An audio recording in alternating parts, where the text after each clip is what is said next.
A Treatise of Satan's Temptations. Part 2. By Richard Gilpin. A Discourse of the Malice, Power, Cruelty and Diligence of Satan. Chapter 7, Part 3. Of the second way to hinder peace. Affrightments, the general nature and burden of them, in several particulars. What are the ways by which he affrights? 1. Atheistical injections. Observations of his proceeding in them. 2. Blasphemous thoughts. 3. Affrightful suggestions of reprobation. Observations of his proceedings in that course. 4. Frightful motions to sin. 5. Strong immediate impressions of fear. 6. A frightful scrupulosity of conscience. 5. Sometimes he pursues with wonderful violence, and will dispute with admirable subtlety, urging the inequality of providence, the seeming contradictions of Scripture, the unsuitableness of ordinances, to an infinite wisdom and goodness, with many more arguments of like kind. And this with such unexpected acuteness and seeming demonstration, that the most holy hearts and wisest heads shall not readily know what to answer, but shall be forced to betake themselves to their knees, and to beg of God that he would rebuke Satan, and uphold them that their faith fail not. Nay, he doth not only dispute, but by urging, and with unspeakable earnestness threading, the conclusion upon men, doth almost force them to a persuasion, so that they are almost carried off their feet whether they will, or no. Which was the very case of David, when the devil pursued him, with atheistical thoughts on the occasion, of the prosperity of wicked men, and his daily troubles. Psalm 73:2, My feet were almost gone, my steps had well nigh slipped. 6. Yet for all this he sometimes lays aside his sophistical subtlety, and betakes himself to an impudent importunity. For sometimes he insists only on one argument, not changing that which he first took up, nor strengthening his suggestion with variety of arguments, but by frequent repetition of the same reason persists, to urge his injected atheism. This gives no discovery of any deep reach if he design to persuade, for it is scarce rational to imagine that serious men, who by many arguments are fully persuaded there is a God, should readily lose their hold upon the appearance of one objection, but it shows that he purposeth only to molest. And this appears more evidently, when he contents himself with weak and trivial arguments, which the afflicted party can answer fully, and yet cannot for all that quit themselves of the trouble.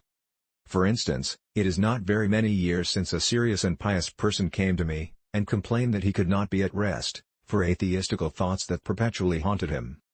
And upon a particular inquiry into the cause and manner of his trouble, he told me the first rise of it was from his observation, that I had interpreted some Scriptures, otherwise than he had heard some others to have done. But withal he added that he knew the reason of his perplexity was but silly, and that which he could easily answer. This being no just charge against the Scripture, whose sense and truth might for all that be one, and uniform to itself, but only an implication of human weakness, appearing in the different apprehensions of expositors. Yet notwithstanding he affirmed he could not shake off the trouble, and that his thoughts were ever urged with the same thing, for a long time together. Nay, such is his impudency in this kind of trouble, that those who know it is the best way not to dispute fundamentals with Satan, but with abhorrency to reject him, after the example of Christ, with the "Get thee behind me, Satan," and accordingly do with their utmost strength reject them, yet they find that he doth not readily desist. How sad is this trouble! How are pious persons affrighted to see the face of their thoughts, made abominably ugly and deformed, by these violent and unavoidable injections. It is not only wearisome to those that know it to be solely Satan's malice, but it often proves to be an astonishing surprisal, like that of a traveler who, while he passeth on his way without foresight or thought of danger, is suddenly brought to the top of a great precipice, where, when he looks down to the vast deep below, his head swims, his heart pants, his knees tremble, and the very fear of the sudden danger so confounds him, that he is through excessive dread, ready to fall into that which he would avoid. So are these amazed at so great hazards before them. Satan could not by all his art prevail with them, to abandon the holy ways of God in exchange for the pleasures of sin, and now they seem to be in danger to lose all at once. And yet it is more frightful by far to those that charge, through Satan's cunning, all this atheism upon themselves. 2. Another affrightful injection is that of blasphemous thoughts, as that God is not just, not compassionate. That Scriptures and ordinances are but low and sorry things, etc. That Satan doth delight to force such thoughts upon men, is evident. 1. From his nature. He is a blasphemous spirit, and withal so malicious, that whatsoever is in his cursed mind, he will be ready to vent upon all occasions. 2. From his practice, for where he can obtain the rule over men's imaginations, as in some distracted persons, and those that are distempered with fevers, he usually makes them vomit forth oaths, cursings, and blasphemies, and this he doth to some that, while they have had the use of their reason, have not been observed to give their tongue the liberty of swearing or curse-speaking.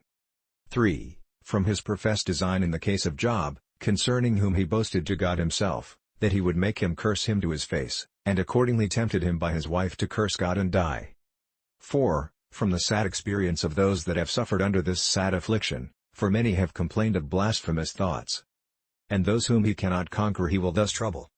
Neither need we think it strange that the devil can impress blasphemies upon the imaginations of men against their wills, when we consider that he could make Saul, in his fits, to behave himself like an inspired person, and cause him to utter things beyond and unsuitable to his disposition, after the rate and manner of those raptures, which idolatrous priests use to be transported withal. Affrightments. This, in 1 Samuel 18:10, is called Saul's prophesying, when the evil spirit from the Lord vexed him.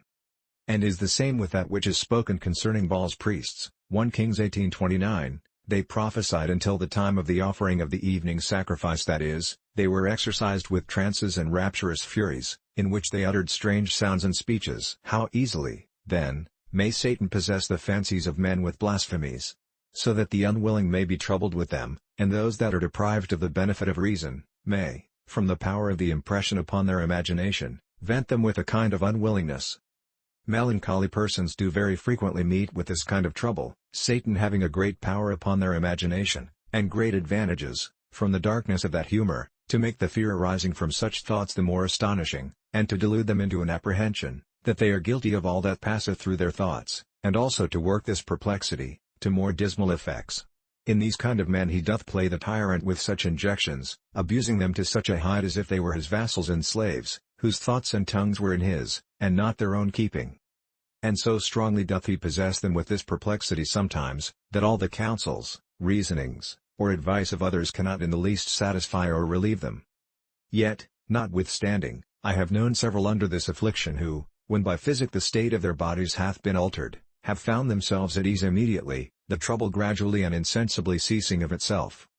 Others there are that have great vexation from these thoughts, and these are commonly such as by some long and grievous pain, sickness, or other crosses, have their spirits fretted and embittered. Then is Satan ready to suggest that God is cruel or regardless of his people. And these thoughts are the more dreadful because fretting and murmuring spirits have a natural tendency to think harshly of God.